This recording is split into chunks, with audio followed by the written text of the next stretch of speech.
चलिए बच्चों, लेकर आएंगे एकदम गरम मसाला लेकर आए एग्जाम के लिए, जिसे हम कह सकते हैं एग्जाम मसाला। और देखिए बड़ा इंपॉर्टेंट पॉइंट्स है क्या, मोलल उन्नयन स्थिरांक, बहुत इंपॉर्टेंट पॉइंट है आपके बोर्ड के लिए। मोलल उन्नयन स्थिरांक अंग्रेजी में बोलते हैं मोलल एलिवेशन कांस्टेंट। ध्यान समझो बच्चों, मोलल एलिवेशन कांस्टेंट को केबी से प्रदर्शित करते हैं। किससे? केबी से प्रदर्शित करते हैं। ये केबी ही क्या है? मोलल उन्नयन स्थिरांक है। अच्छा ध्यान समझो, अभी आप ये बात कम समझ में आई होगी और डिटेल में ले चलते हैं, तब बात आपको समझ में आती है। एक बात आती है, एक पॉइंट्स आती है जिसको कहते हैं क्वथनांक। क्या कहते हैं बच्चों? क्वथनांक। अंग्रेजी में बोलेंगे बॉइलिंग पॉइंट। क्या बोलेंगे? बॉइलिंग पॉइंट बोलेंगे। तो ध्यान से आप समझो कि जब कोई द्रव, क्या हो, कोई द्रव हो और इसको हम लोग ताप देते हैं, टेम्परेचर देते हैं, तो ये वाष्प में बदलता है और इसका जो वाष्प दाब होता है, जब यह वायुमंडलीय दाब के बराबर हो जाता है तो उसी ताप को बच्चों क्या कहते हैं? क्वथनांक कहते हैं। क्या कहते हैं? क्वथनांक कहते हैं। फिर साथ समझिए, क्वथनांक क्या है कि कोई वह ताप जिस पर किसी द्रव का वाष्प दाब वायुमंडलीय दाब के बराबर हो जाता है तो उबलने लगता है, वही ताप क्या कहलाता है? उसका क्वथनांक कहलाता है। जैसे बच्चों वाटर की बात कर लीजिए तो वाटर का क्वथनांक बोलते हैं 100 डिग्री सेल्सियस।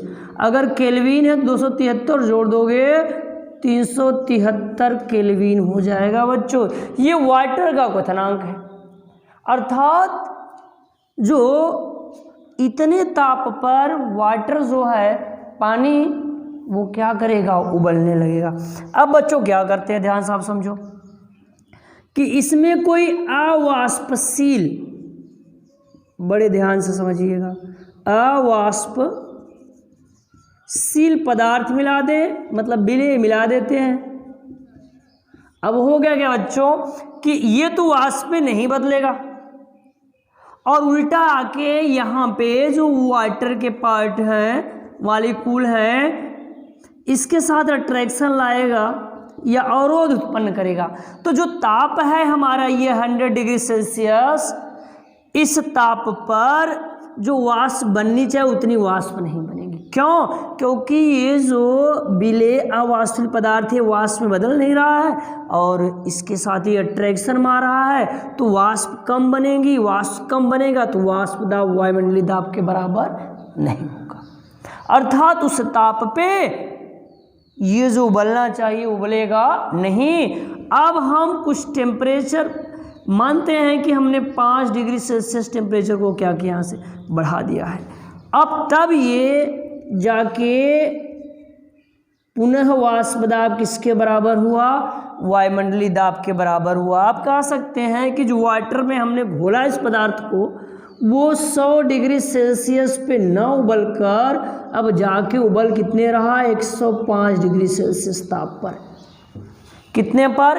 105 पर। तो ये जो इसके क्वथनांक में वृद्धि हुई है वही क्या कहलाता है? क्वथनांक में उन्नयन कहलाता है। क्या कहलाएगा बच्चों?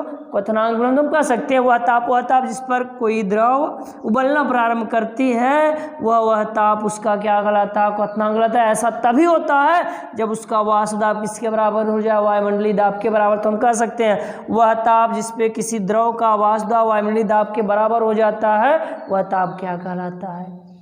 क्वथनांक कहलाता है। जैसे कोई अवाष्पशील विलेय इसमें हमने मिलाया तो देखते हैं वाष्प उस ताप पे जितना बनना चाहिए बन नहीं पाता, अर्थात वाष्प दाब वायुमंडलीय दाब के बराबर नहीं हो पाता। अब हमें ताप बढ़ाना पड़ता है। ताप में जो कुछ वृद्धि करनी होती है तो वृद्धि करना पड़ जाता है, तब देखते हैं पुनः उबलने लगता है। तो दोबारा जिस ताप पे उबलता है, अधिक ताप पे उबलता है, वही क्वथनांक में क्या कहलाता है? उन्नयन। तो हम कह सकते हैं हाँ बच्चों 5 डिग्री सेल्सियस का क्या है, क्वथनांक में उन्नयन है। क्वथनांक में क्या है, उन्नयन है। तो हम कह सकते हैं कोई अवाष्पशील विलेय पदार्थ मिलाने पर जो क्वथनांक में वृद्धि हो जाती है वही क्या कहलाता है, क्वथनांक में उन्नयन। जो हमारा द्रव ये है, वाष्पशील जो द्रव है जिस ताप पे पहले उबल जाता था अब उस ताप पे नहीं उबल रहा है और ताप की आवश्यकता पड़ रही है, वही ताप क्या कहलाएगा, क्वथनांक में उन्नयन कहलाएगा बच्चों। ये तो बात रही यहाँ पे क्वथनांक में उन्नयन, लेकिन ये कहा गया मोलल उन्नयन स्थिरांक। क्या कहा जा रहा है, मोलल उन्नयन स्थिरांक क्या होता है, ध्यान से आप समझो। मान जैसे कहा गया कि वाटर 100 डिग्री सेल्सियस ताप पे उबल रहा है, आगे चल के कोई इसमें हमने ये वाटर लिया बच्चों, इसमें कोई विलेय मिला रहे हैं तो ये बना दिया यहाँ पे विलयन। अब ये विलयन कहो कि 100 डिग्री सेल्सियस ताप पे क्या करे, उबल जाए, तो नहीं उबल रहा है। अब ऐसे में क्या किया गया है कि ये जो विलयन है जिस ताप पे उबलेगा वह ताप में जो वृद्धि हो गई क्वथनांक में क्या है, उन्नयन है। और जो क्वथनांक में उन्नयन होता है उसे डेल्टा टीबी से दिखाते हैं। जो क्वथनांक में उन्नयन किससे दिखाते हैं, डेल्टा टीबी से दिखाते हैं। जो क्वथनांक में उन्नयन होता है वो मोललता के समानुपाती होता है बच्चों। किसके समानुपाती होता है, मोललता के समानुपाती होता है। जो समानुपाती है तो यहाँ एक स्थिरांक आता है,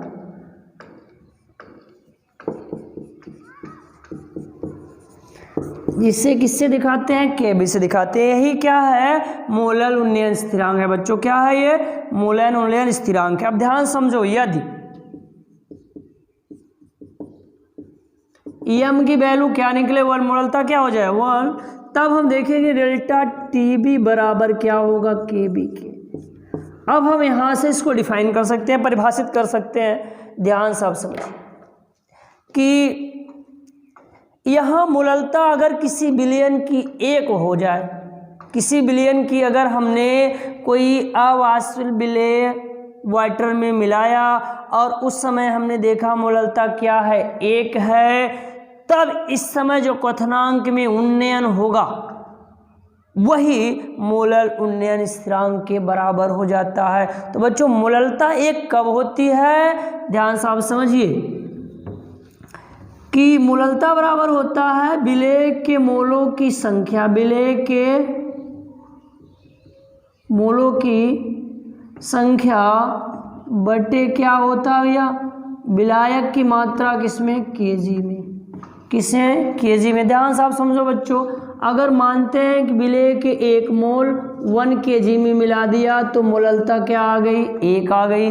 मोललता क्या आ गई, 1 आ गई। ध्यान समझो यहाँ क्या रिलेशन है बच्चों, ध्यान समझो यहाँ क्या रिलेशन आ रहा है कि जो क्वथनांक में उन्नयन है वो मोललता के समानुपाती है।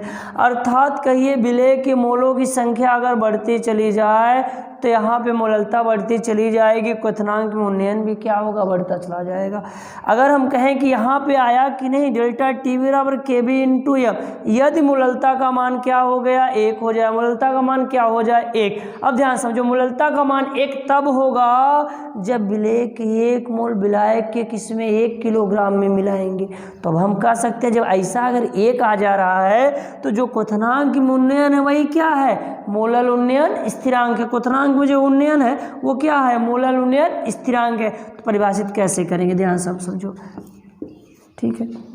अगर कहें विलायक के 1000 ग्राम में, मतलब 1 केजी में किसी विलेय के बच्चों, किसके, किसी विलेय के 1 मोल, कितना मोल, 1 मोल मिलाने पर, ध्यान से आप समझो परिभाषित कर रहे हैं मोलल उन्नयन स्थिरांक को। ध्यान से आप समझिए फिर से कि विलायक के 1000 ग्राम में, विलायक के 1000 ग्राम में अर्थात 1 किलोग्राम में विलेय के 1 मोल, विलेय के 1 मोल मिलाने पर जो क्वथनांक में उन्नयन होता है वही क्या कहलाता है, मोलल उन्नयन स्थिरांक। मोलल उन्नयन स्थिरांक बच्चों आपने देखा, फिर से आप देखिए कि विलेय के 1 मोल विलायक के 1000 ग्राम में मिलाने पर जो क्वथनांक में उन्नयन होगा वही क्या कहलाएगा, मोलर उन्नयन स्थिरांक। तो बड़ा इंपॉर्टेंट पॉइंट है बच्चों, पूछता है कि आप मोलर उन्नयन स्थिरांक से क्या समझते हैं ना। गजब का मसाला, एग्जाम मसाला। तो ऐसे बने रहिए चैनल पे और